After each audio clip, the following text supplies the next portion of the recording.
Final thing of the day, I'm going to talk about prediction uncertainty. So this is one final quite nice one, not related to SHAP, that allows us to look at individual predictions and try and get a sense of how confident are we that this is a good prediction.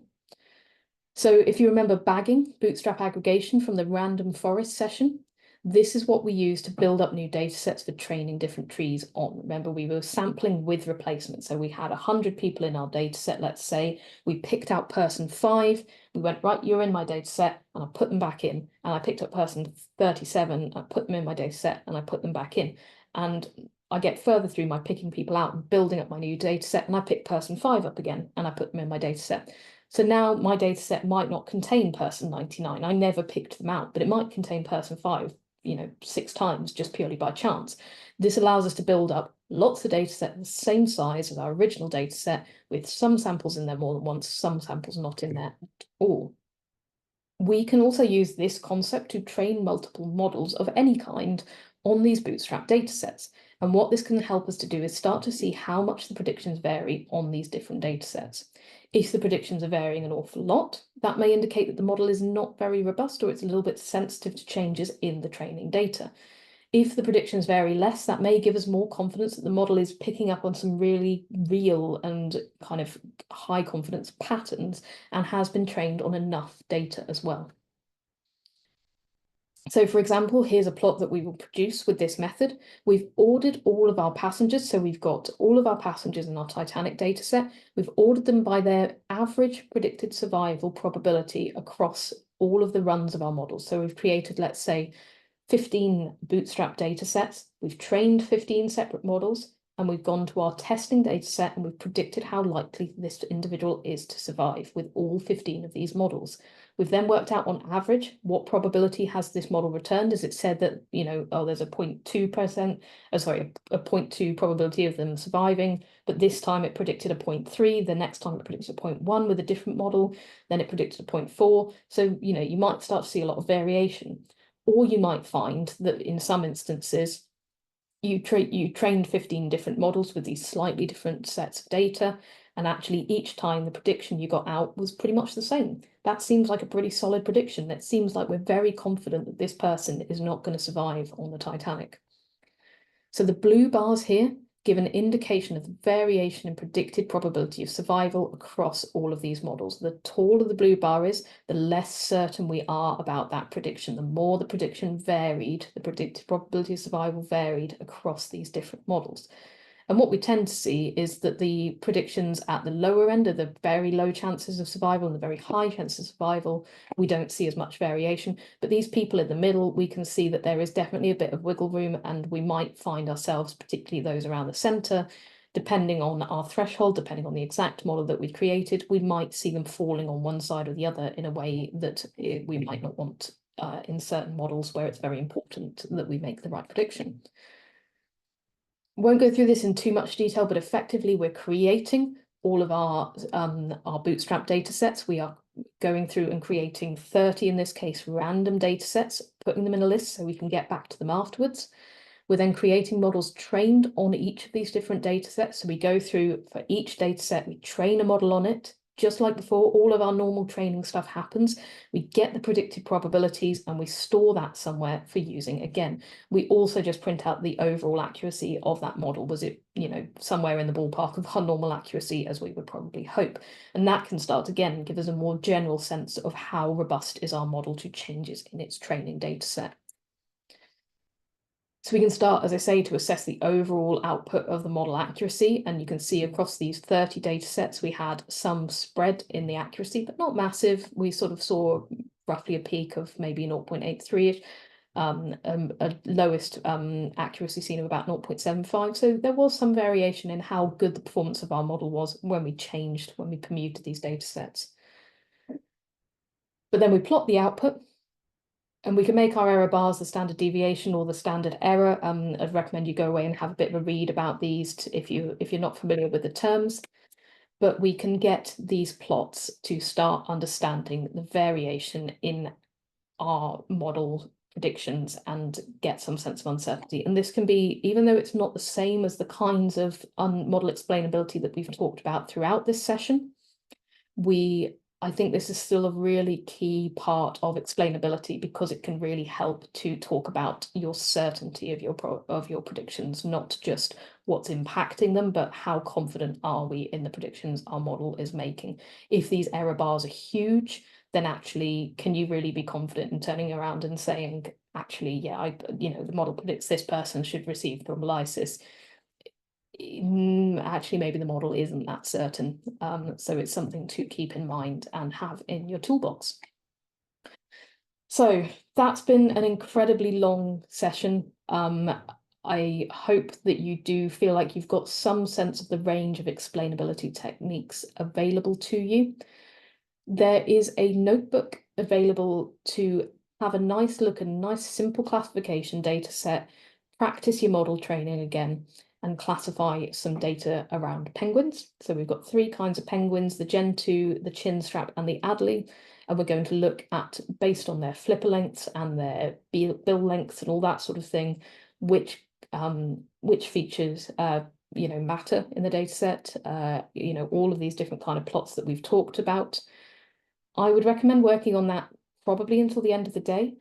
But if you finish it, or if you would rather just go back to your explainable AI stuff, not your explainable AI, your deep learning stuff from earlier, if you go, you know what, I'm knackered today, I can't take any more code in, I can't start any new code right now, you can go back to your deep learning stuff if you were still trying to train that from earlier and get your best possible performance on that stroke data set.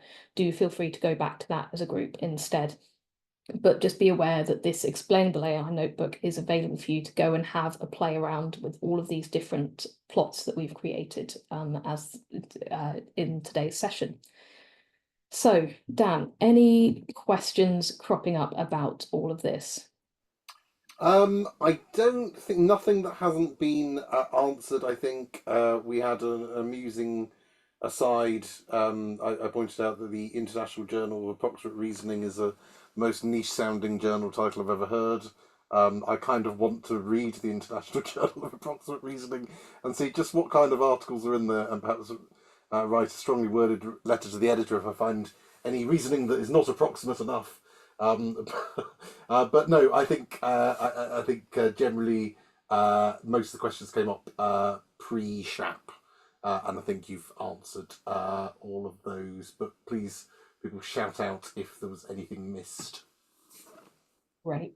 Thank you, Dan. Fantastic. Right. Um, in that case, will stop sharing my screen and we'll put you into your breakout rooms. But as I say, I'm aware that's been an awful lot of stuff to take in today. It's possibly, I suspect, Dan, would you agree this is perhaps the heaviest day of the entire course? Yes. Double whammy of neural networks and explainable AI. Yeah, so I was thinking this earlier. So obviously, as Sammy said, this is the first time we've done explainable AI as part of the core training. And when I was setting the timetable, I didn't really consider that the neural network session is one of the most lecture-heavy sessions. So probably putting 2 of those together on the same day wasn't the right call in retrospect. I will say next week is going to be incredible light relief after today because we've got some really interesting stuff, but it's going to be very, very different in terms of the kind of things you're doing, much less heavy on some of the technical details and much more sort of interactivity, and we've got some really interesting things. So yeah, definitely this I would say probably is one of the heaviest days. Git probably comes close, but I apologise. There's not much I can do about that. Anyone that's used Git will know why. So look forward to that. But but yeah, I would agree with Sammy. This is a heavy day. There's been a lot of information to take in, and for both of the sessions, I would advise you go back and try to process things in your own time as well. And I'd also say, floating around this morning, there seemed to be a lot of people actually understanding more of the neural network stuff than they perhaps realised. So it took me 15 years to get them. So if you can beat me in 15 years, then you're doing well. And I would also say that this explainable AI stuff has been the hardest stuff I've tried to learn in a very long time as well.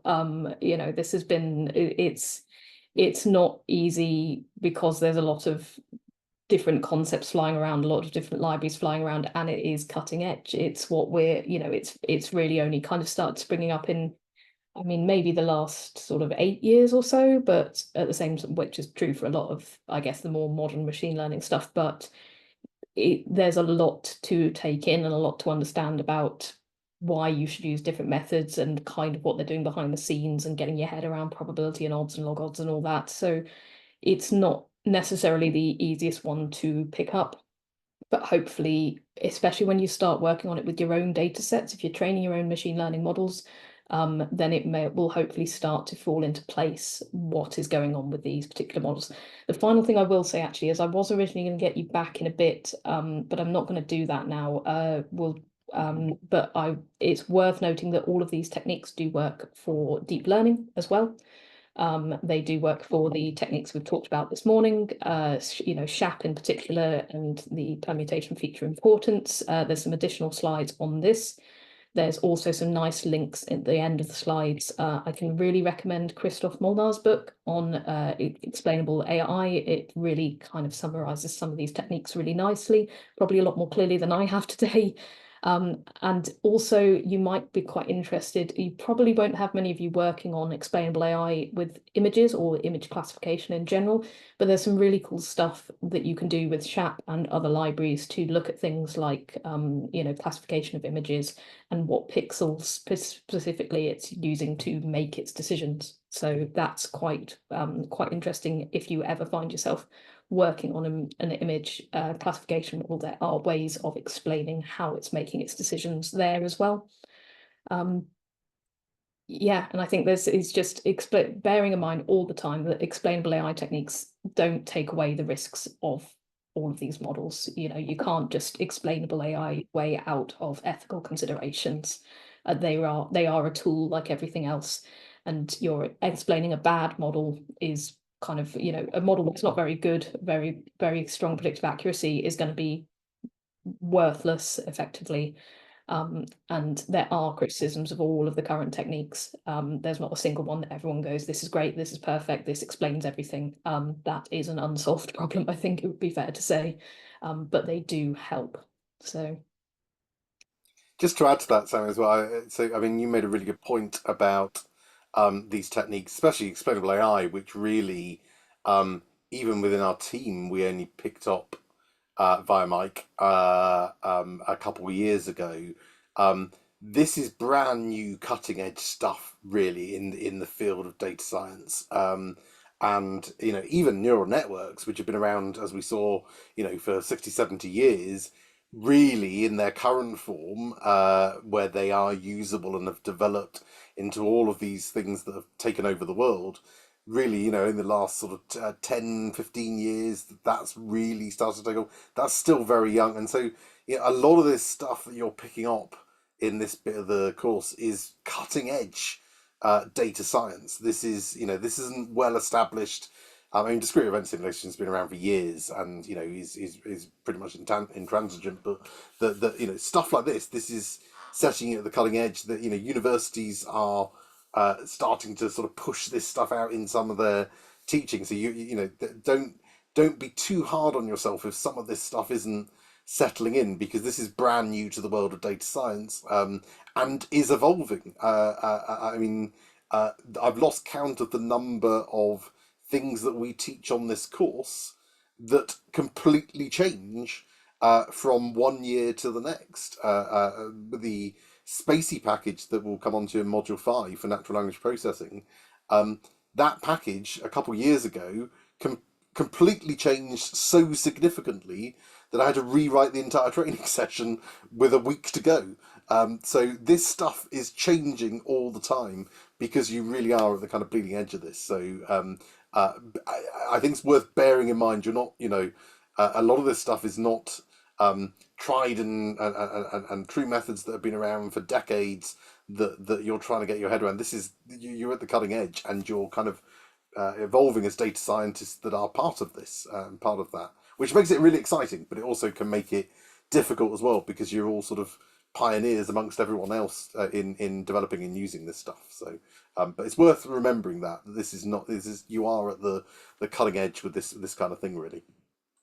Yeah, I think, yeah, as Dan says, when I did my my own course in my master's in health data science, this wasn't like we had no people were just beginning to start talking about it, but it was not part of the syllabus. So it really is still kind of it's high level stuff, not easy to get your head around, and changing, as Dan says, all the time. SHAP's rewritten significantly. Partial dependence plots have only come into sklearn in the last couple of years as well. So these things will change, but the skills you are developing in your general Python programming and your ability to look up things in documentation, your ability to go out and find information about coding, your ability to speak the language of coding and data science will mean that you can keep up with these things in time.